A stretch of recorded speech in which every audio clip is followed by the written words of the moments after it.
नमस्कार दोस्तों, मैं हूं पुलिस कुमार सेन। आप सभी का स्वागत करता हूं हमारे यूट्यूब चैनल में।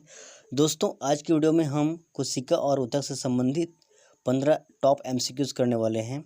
पार्ट 1 में हमने इससे संबंधित 15 टॉप एमसीक्यूज़ किए थे। यह पार्ट 2 है, तो वीडियो में अंत तक बने रहिए और अपने स्कोर नीचे कमेंट में शेयर करें। तो चलिए शुरू करते हैं। तो आज का पहला प्रश्न है दोस्तों, एक घनाकार कोशिका जिसकी भुजा 10 माइक्रोमीटर है, उस कोशिका का सतह क्षेत्रफल से आयतन अनुपात क्या होगा? तो ऑप्शन ए है 0.6 micrometre power 1, B 0.1 micrometre power 1, option C है 6.0 micrometre power 1 and option D है 0.06 माइक्रोमीटर पावर 1। तो इस प्रश्न का सही आंसर होगा दोस्तों option number A 0.6 micrometre power 1। अगला प्रश्न दोस्तों, जीवाणु की कोशिका भित्ति मुख्य रूप से किससे बनी होती है? ऑप्शन ए है cellulose, option B pectin, option C है लिग्निन एंड ऑप्शन डी है पेप्टाइडोग्लाइकन। तो इस प्रश्न का सही आंसर होगा दोस्तों ऑप्शन नंबर डी पेप्टाइडोग्लाइकन।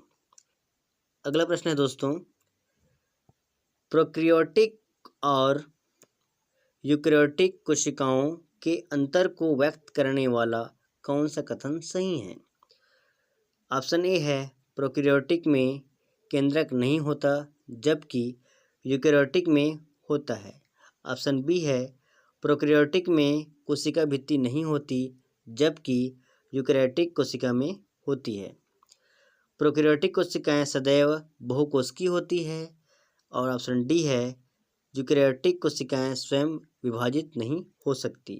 तो इस प्रश्न का सही आंसर होगा दोस्तों ऑप्शन नंबर ए प्रोकैरियोटिक में केंद्रक नहीं होता जबकि यूकैरियोटिक में होता है।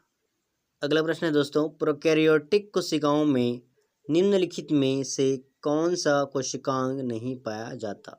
तो ऑप्शन ए है नाभिक, ऑप्शन बी है कोशिका भित्ति, ऑप्शन सी है राइबोसोम एंड ऑप्शन डी है केंद्रीय झिल्ली। तो इस प्रश्न का सही आंसर होगा दोस्तों ऑप्शन नंबर ए नाभिक, जिसको केंद्रक भी कहते हैं। अगला प्रश्न है दोस्तों, निम्नलिखित में से कौन सा ऊतक पशु ऊतकों में शामिल नहीं है? तो ऑप्शन ए है उपकला ऊतक, ऑप्शन बी है संयोजी ऊतक, ऑप्शन सी है रक्त और ऑप्शन डी है फ्लोएम। तो इस प्रश्न का सही आंसर होगा दोस्तों ऑप्शन नंबर डी फ्लोएम। अगला प्रश्न है दोस्तों, पौधे में पार्श्व वृद्धि के लिए कौन सा ऊतक जिम्मेदार होता है? तो ऑप्शन ए है शीर्षस्थ मेरिस्टेम, ऑप्शन बी है पेरिक्लम, ऑप्शन सी है मूल परक ऊतक एंड ऑप्शन डी है संरचनात्मक ऊतक।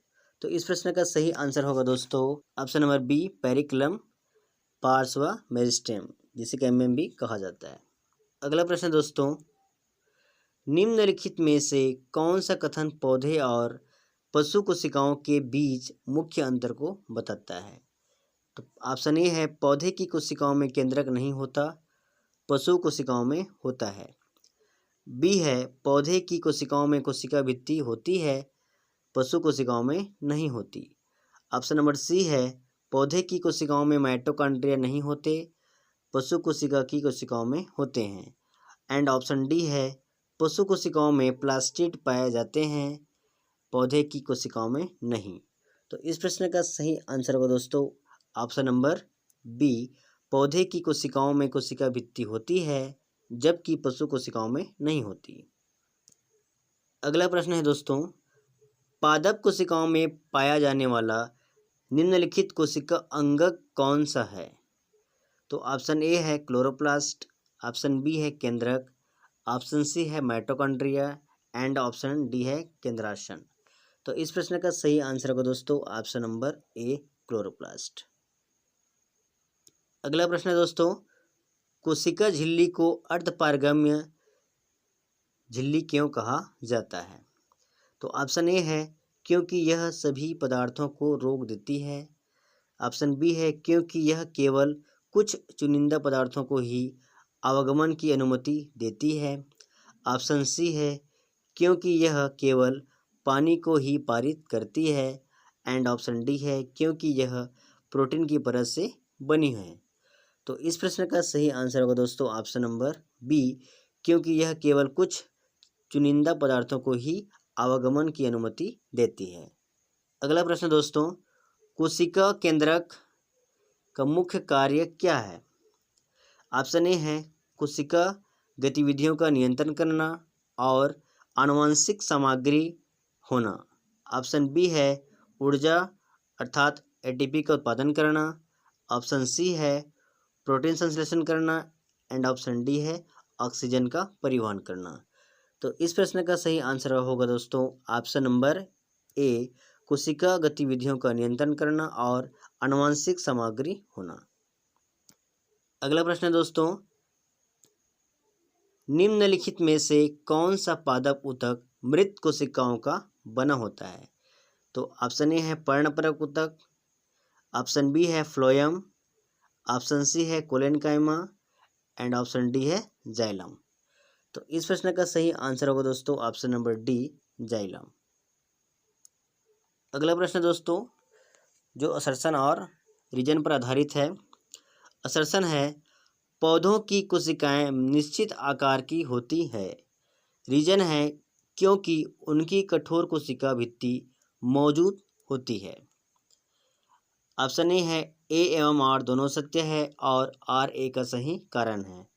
ऑप्शन बी है ए एवं आर दोनों सत्य है लेकिन आर ए का सही कारण नहीं है। ऑप्शन सी है ए सत्य है और आर मिथ्या है अर्थात गलत है। एंड ऑप्शन डी ए मिथ्या है और आर सत्य है। तो इस प्रश्न का सही आंसर होगा दोस्तों ऑप्शन नंबर ए एवं आर दोनों सत्य है और आर ए का सही कारण है। अगला प्रश्न है दोस्तों, कोशिका सिद्धांत में निम्नलिखित में से कौन सा कथन शामिल नहीं है? तो ऑप्शन ए है सभी जीवित प्राणी कोशिका से बने होते हैं। ऑप्शन बी, कोशिका जीवन की मौलिक इकाई है।